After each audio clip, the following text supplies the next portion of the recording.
বন্ধুরা, বাবলি রান্নাঘরে তোমাদের অনেক অনেক স্বাগত জানাই। আশা করি তোমরা অনেক ভালো আছো, সুস্থ আছো। আমিও ভালো আছি। তো আজকে আর একটা রেসিপি শেয়ার করব আপনাদের সঙ্গে। আজকে আমি কচু শাক রান্না করব।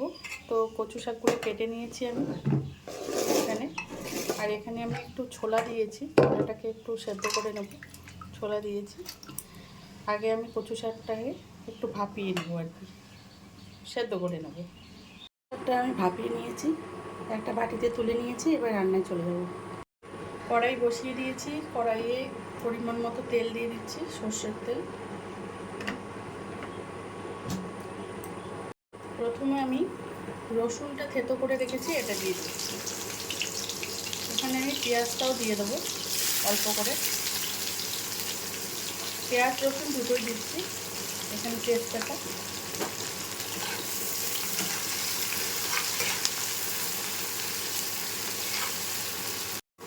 পেঁয়াজ আর রসুনটা ভাজা হয়ে গেছে। এখানে আমি একটু জিরে গুঁড়ো আর ধনে গুঁড়ো দিয়ে দিচ্ছি।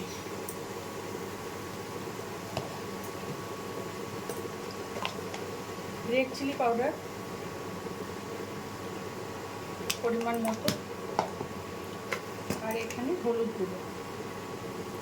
গ্যাসের ফ্লেমটা একদম লোতে রেখেছি। এটাকে ভালো করে মিশিয়ে নিচ্ছি।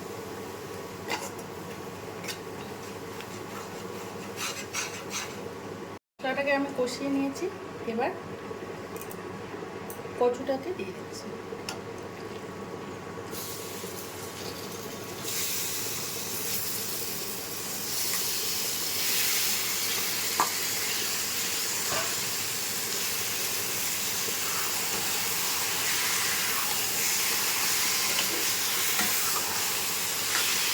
কচুটাকে দিয়ে আমি ভালো করে মিশিয়ে নেব।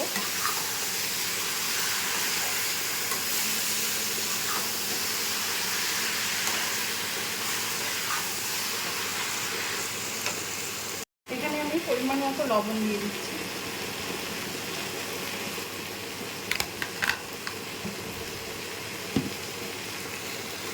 কচু শাকটা বড্ড কমে যায়, তো একটু পরিমাণ বুঝে লবণটা দিতে হবে।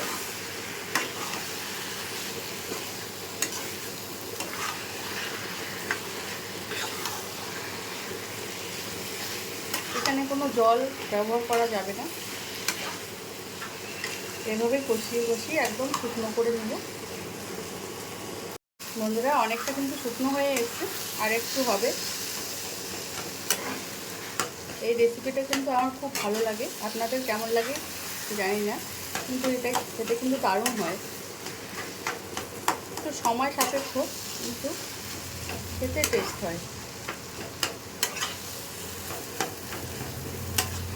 কষিয়ে নিতে হবে আর একটু।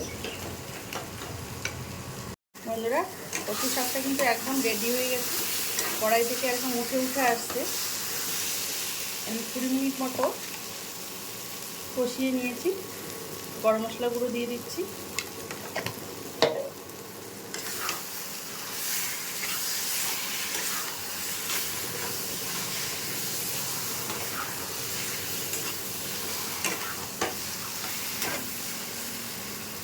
এবারে আমি এটাকে নামিয়ে নিচ্ছি,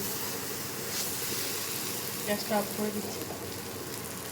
এটা নামিয়ে আমি একটা বলে সার্ভ করে দিয়েছি। বন্ধুরা, আপনারা একবার বাড়িতে ট্রাই করবেন। আশা করি ভালো লাগবে রেসিপিটা। যদি ভালো লাগে লাইক, শেয়ার, কমেন্ট এবং সাবস্ক্রাইব করবেন আমার চ্যানেলটাকে। ফিরে আসছি নতুন কোনো রেসিপি নিয়ে, নতুন কোনো দিনে। আর ফেসবুক পেজ থেকে যারা দেখছেন, পেজটা ফলো করে দেওয়ার অনুরোধ করছি। ভালো থাকবেন, সুস্থ থাকবেন।